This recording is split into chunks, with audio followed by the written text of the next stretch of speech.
I challenge you to have a debate on the 3 press conferences. मेरे यहाँ बोलने का क्रम मैं तय करूंगा। इस तरह से नहीं चलेगी संसद। मान्यवर, उनको धैर्य रखना चाहिए, उनको धैर्य रखना चाहिए मेरा जवाब सुनने का।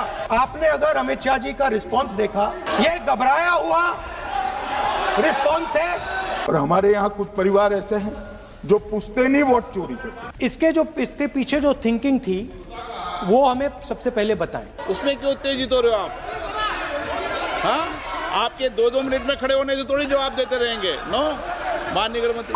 मान्यवर, वोट चोरी किसको कहते हैं वो मैं बताना चाहता हूँ। और हमारे यहाँ कुछ परिवार ऐसे हैं जो पुश्तैनी वोट चोरी करते हैं। अच्छा, बोलिए आप। हाँ, बोले आप, बोले। हाँ, बोले आप, बोले।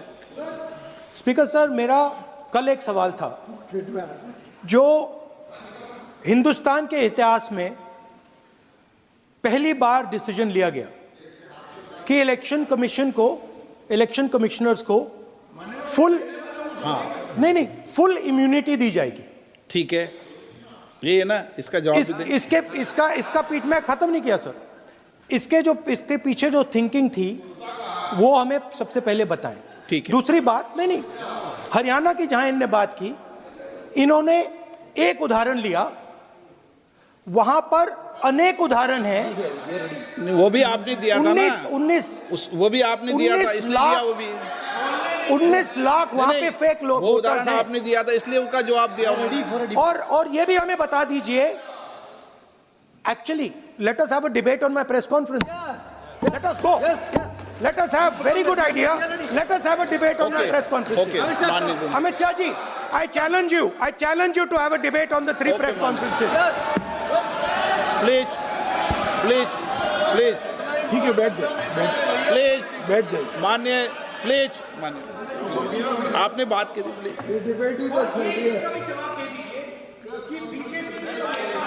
उत्तर प्रदेश में और हरियाणा में दोनों चुनाव में वोट कैसे दे रहे हैं? प्लीज, ये भी जवाब दे दीजिए। माननीय गृह मंत्री जी। मान्यवर, पहली बात मैं स्पष्ट करना चाहता हूं, मैं 30 साल से विधानसभा और संसद में जनप्रतिनिधि के रूप में चुनकर आता हूं। मुझे लंबा अनुभव है संसदीय प्रणाली का। विपक्ष के नेता महोदय कहते हैं कि पहले मेरी बात का आप जवाब दीजिए, मैं सुनना चाहता हूं। आपकी मुनसफी से संसद नहीं चलेगी। मेरे यहाँ बोलने का क्रम मैं तय करूंगा। इस तरह से नहीं चलेगी संसद। मान्यवर, उनको धैर्य रखना चाहिए, मेरा जवाब सुनने का। इनकी एक बात का जवाब मैं दूंगा, मगर मेरे भाषण का क्रम वो तय नहीं कर सकते, मैं करूंगा, क्योंकि मैं बोल रहा हूं। मन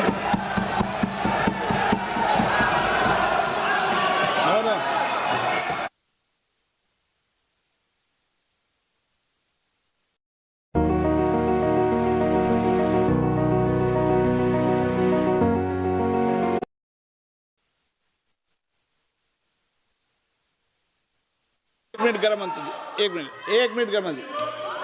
क्या गलत बोला उन्होंने यही बोला, आपने जो बात उठाई है मुझे कब बोलना है मैं तय करूंगा, यही बोला ना। उसमें क्यों उत्तेजित हो रहे हो आप? हाँ, आपके 2-2 मिनट में खड़े होने से थोड़ी जवाब देते रहेंगे। नो, माननीय गृह मंत्री, नहीं होगा। मैं आपको फिर मौका दूंगा, आपको। हाँ, बोलिए। हाँ, बोलिए सर।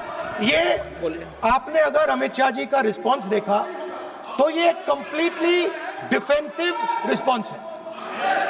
ये घबराया हुआ रिस्पॉन्स है, ये डरा हुआ रिस्पॉन्स है। अब सुनिए पूरी बात, प्लीज मानिए। नो, सच्चा रिस्पॉन्स नहीं है। माननीय गृह मंत्री जी। मान्यवर, आपके चेहरे पर बैठो। मान्यवर, आपके चेहरे पर चिंता की लकीरें मैं देख रहा हूं कि मैं क्या बोलूंगा। मैं उनके उकसावे में नहीं आऊंगा, मैं मेरे विषय पर बोलूंगा। मान्यवर, मैंने इतना ही कहा कि मेरे भाषण का क्रम मैं तय करूंगा। मेरे भाषण का पहले क्या बोलना, बाद में क्या बोलना, मैं तय करूंगा। और मैं मानता हूं कि हर एक वक्ता का ये अधिकार है, उनका भी है, मेरा भी है। कल वो बोल रहे तो हम ऐसा थोड़ी ना बोले आप झूठ क्यों बोल रहे हो, हम नहीं बोले, नहीं बोल सकते साहब। वो माननीय विपक्ष के नेता है, वो बोल सकते अपना भाषण मान्यवर। और मैंने तो ये भी कहा, मेरा पूरा भाषण छूट कर कुछ बच जाता है तो आप पूछिएगा, मैं जवाब दूंगा। मगर अब धैर्य भी चाहिए और सुनना भी चाहिए, दोनों चीजें करनी पड़ती है। मान्यवर, वोट चोरी का कोहराम बचा। मैं वोट चोरी किसको कहते हैं वो बताना चाहता हूं। वोट चोरी के 3 आयाम हैं। एक तो मतदाता नहीं है, मतलब योग्यता नहीं है, और आप वोटर बन जाते हो तो वोट चोरी माना जाएगा। दूसरा, आप गलत प्रकार से चुनाव जीतते हो तो वोट चोरी माना जाएगा। और तीसरा, जनादेश को डिफाई करते हो, मतलब वोट के विपरीत आप कोई पद प्राप्त कर लेते हो तो भी एक प्रकार से वोट चोरी होता है। अरे सुनो ना, क्यों जल्दबाजी करते हो मानिकम, क्यों? अब मैं 3 वोट चोरी की घटनाएं बताना चाहता हूं। सबसे पहली घटना हुई, आजादी के बाद देश का प्रधानमंत्री तय करना था। तय कौन करना था? तो उस वक्त के जितने प्रांत थे, इसके कांग्रेस के अध्यक्षों ने, उनके एक वोट से तय होना था। अब 28 वोट श्री सरदार पटेल को मिले और 2 वोट जवाहरलाल नेहरू जी को मिले।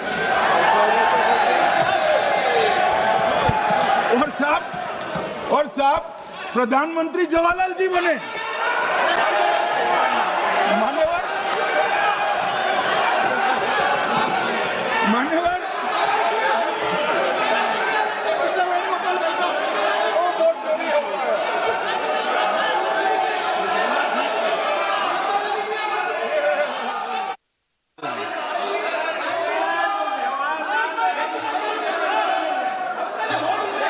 प्लीज, माननीय गृह मंत्री जी, माननीय गृह मंत्री जी, प्लीज।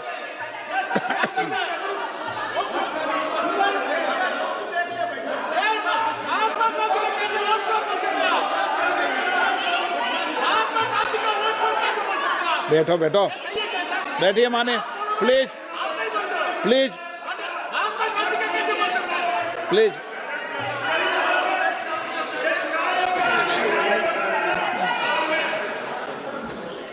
मान्यवर, दूसरी, प्लीज बैठिए बैठिए माननीय सदस्य, प्लीज, हर बार नहीं उठते, बैठिए।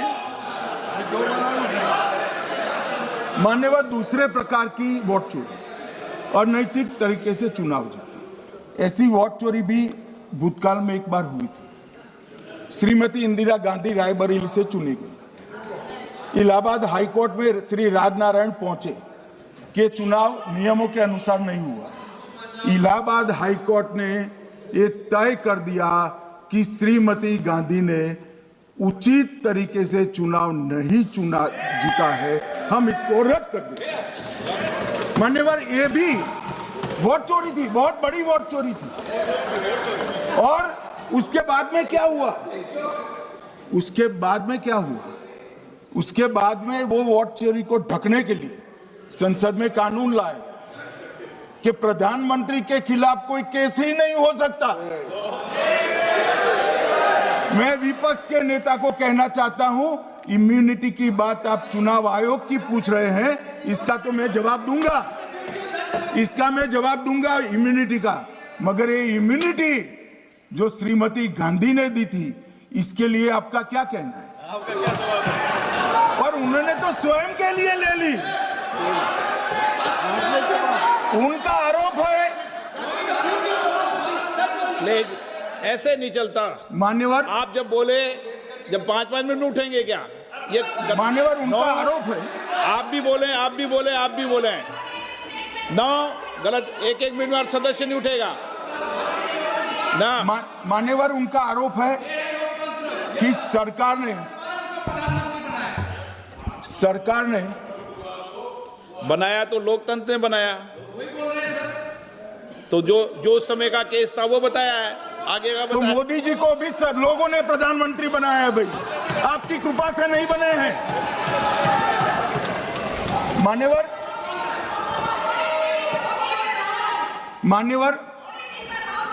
नो विपक्ष प्लीज के से मानित तरीका ठीक नहीं है आपका, 2-2 मिनट में उठना। मान्यवर विपक्ष के नेता ने कहा कि आपने चुनाव आयुक्तों को इम्यूनिटी दी।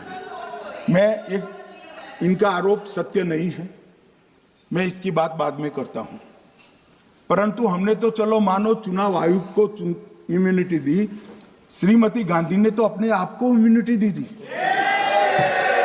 और फिर जब ये संवैधानिक सुधार के वायरस चैलेंज हुए तो वो केस जीतने के लिए 2, 3 और 4 नंबर के सर्वोच्च न्यायालय के जज को बाईपास कर चौथे नंबर के जज को चीफ जस्टिस बनाया और वहां केस भी जीत लिया।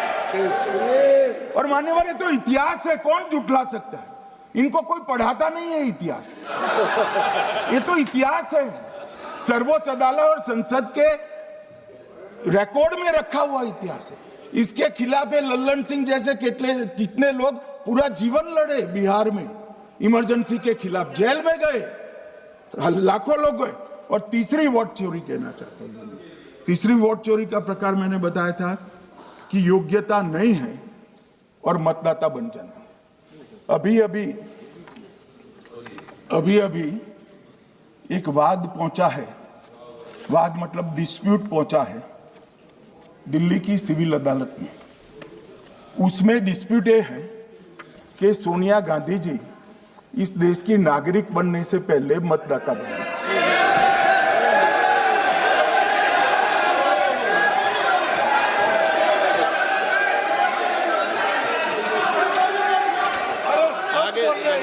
आगे सुनो, बोल क्या रहे, पूरी बात तो सुनो।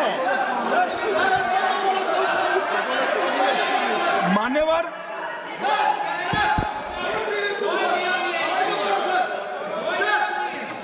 मैंने इतना ही कहा है कि अदालत में केस चल रहा है जो फैक्चुअल है। अब जवाब तो उनको अदालत में देना है, सोनिया जी ने यहां क्यों दे रहे हैं? अदालत में जवाब देना है।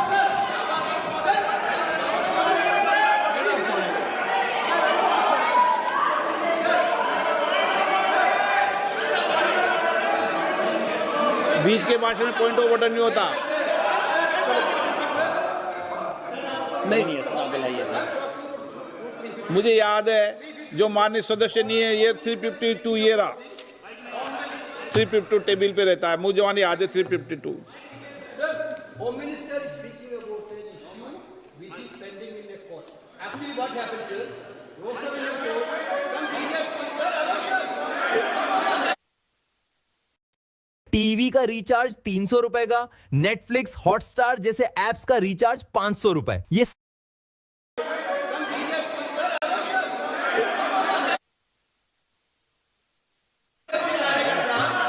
filed a case on Madam Sonia Gandhi's voting on that 80. Sir, that Ross Avenue Court dismissed that case without, there is no substance in that case. After that, the same person given an appeal. Gandhi not even voted in that election. I am challenging Home Minister. Okay. Sonia Gandhi not even voted that election. Can you prove it? Can you prove it? Sir, misleading statement a Home Minister doing. Sir, you are. What is this, sir? एक minute please दादा, एक minute please. No, बैठिए।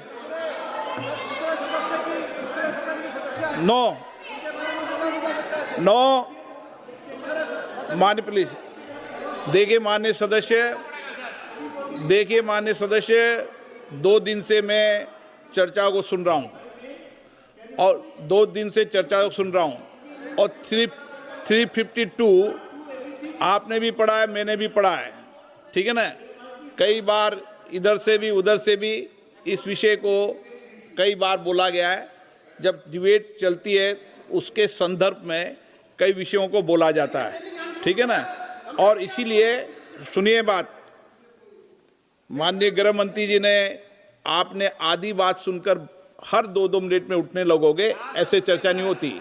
आप उनकी पूरी बात को सुनिए, क्या संदर्भ था, उन्होंने कोई फैसला नहीं दिया है, उन्होंने एक जानकारी जो आई है वो जानकारी सदन के पटल पे रखी है। अब मुझे सुनिए तो, अब आपने एक मुद्दा खड़ा किया, मुझे जवाब तो देने दीजिए। मान्यवर, मैंने कुछ ऐसा नहीं कहा, मैंने सिर्फ इतना कहा है कि एक वाद दायर हुआ है दिल्ली की अदालत में, मैंने कोई कंक्लूजन नहीं कहा।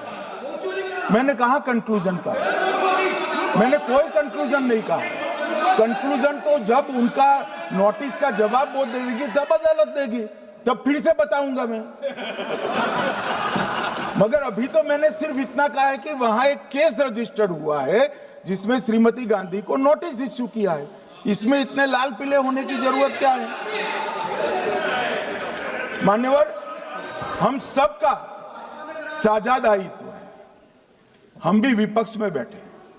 हम चुनाव जितने जीते हैं इससे ज्यादा हारे हैं। हम लोगों का तो एक प्रकार से पौना जिंदगी ही विपक्ष में ही चला गया, चाहे राज्य हो या केंद्र हो। कई चुनाव हमारे, हमने चुनाव आयुक्त और चुनाव